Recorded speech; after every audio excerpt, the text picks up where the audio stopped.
In this video, I will explain the design process for the AHP case study. The first phase of the design process is the ask phase. This phase begins with a problem that may or may not be well defined at this point. For this case study, there are at least three core issues that need to either be maintained or addressed.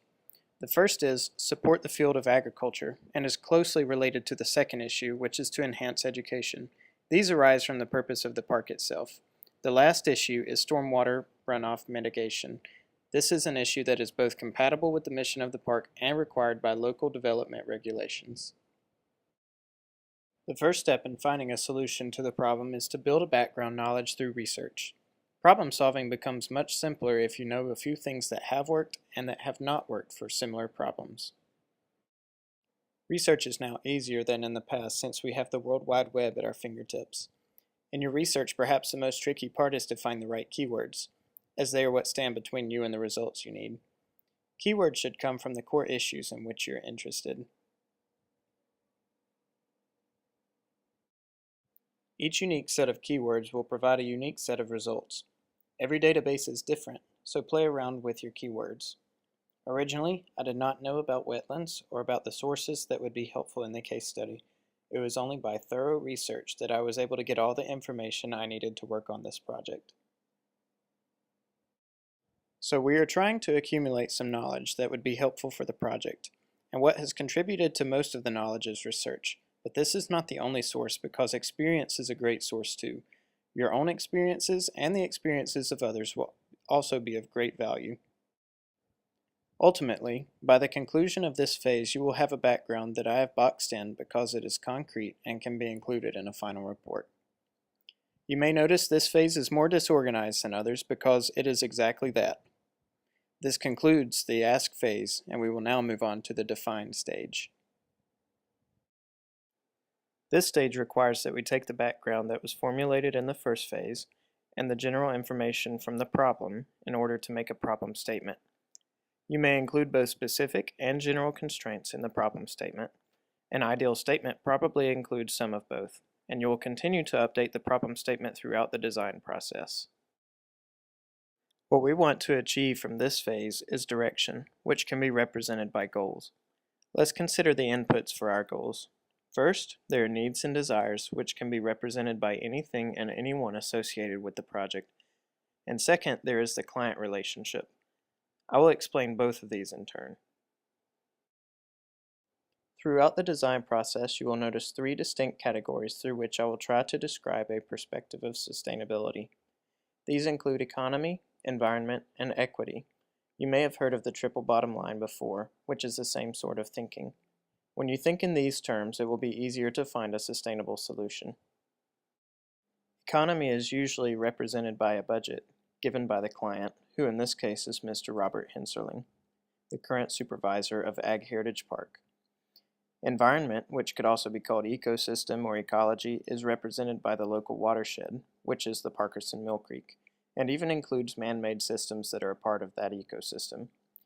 The City of Auburn falls into both the environment and equity categories because there are tangible and intangible needs that need to be met in order to be truly sustainable. The intangible needs are represented by equity, and an example includes preserving the cultural value of agriculture. The most interesting part of this phase of the design process is the client relationship.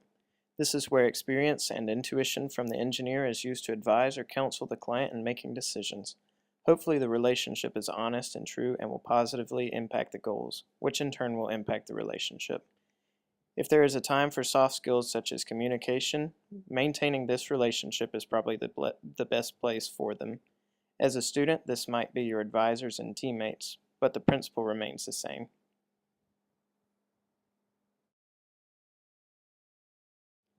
The conclusion of this phase should result in at least one measurable objective, and possibly more. These objectives provide clear direction and the ability to evaluate the design. In the next phase, you will see how these objectives are used to plan specific tasks that will satisfy each objective.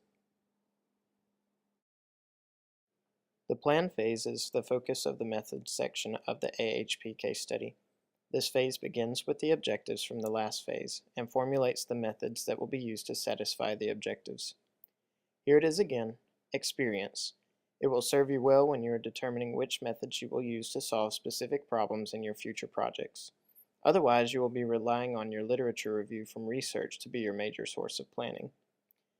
Lastly, but equally important, is local regulation that will often affect which method you will use. For example, the City of Auburn requires the use of the rational method to determine the runoff peak discharge for watersheds smaller than 10 acres with a time of concentration less than 15 minutes.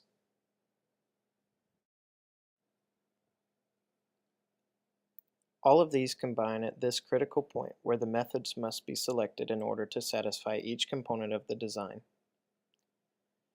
AHP has three components including hydrology, wetland design, and hydraulic design.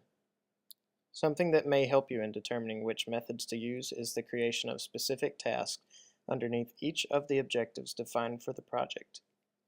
The key to forming specific tasks is to think small. Tasks determine the what, and methods determine the how. The culmination of these tasks, along with the specific method selected, will result in a design procedure. You should notice that these sketches are becoming more organized and concrete, as should your understanding of the project development. Now we will execute the design procedure we just formulated. The execute phase is the simplest and may or may not require as much critical thinking as prior stages of the design process. The process of the execute phase takes information, such as characteristics of a watershed, and determines parameters. Composite curve number is one such parameter. These parameters serve as inputs into equations. The retention factor S is determined by the equation shown.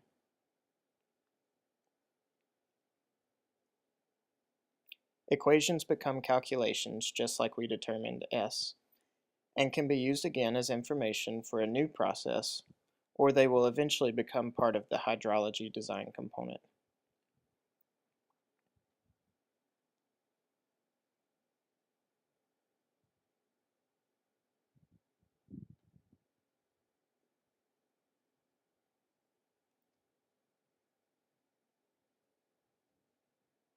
The entire process is repeated for the wetland design component and the hydraulic design component. Once each of these components have been calculated, you should have a fully functional and completed design.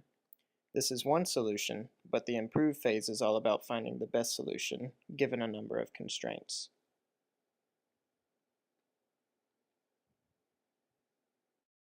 We have now entered the final stage of the design process. This stage is best represented by a series of tests that are represented with beakers filled with a solution. There are 3 tests, and you might guess that they pertain to our mandate as engineers towards finding a sustainable design. The first test could be any of the 3. The economic test only coincidentally occurs first. If the design fails, the test must be thrown out and the design procedure should be altered to pass the test. If the design passes, then it can pass on to the next test. The next test is the ecological test. These tests represent the following questions. Is there a more economically feasible option? Is there a more ecologically sustaining option? Is there a more socially beneficial option? Of course, you should only alter the design procedure within logical, legal, and legitimate bounds. The final test is the equity test. If the design passes all 3 tests, congratulations, you have now arrived at a final design. Your design process may not look exactly the same, which would be great because it means that you have explored a new design process on your own. This is only meant to be an example to help you think about how you would organize your own design process.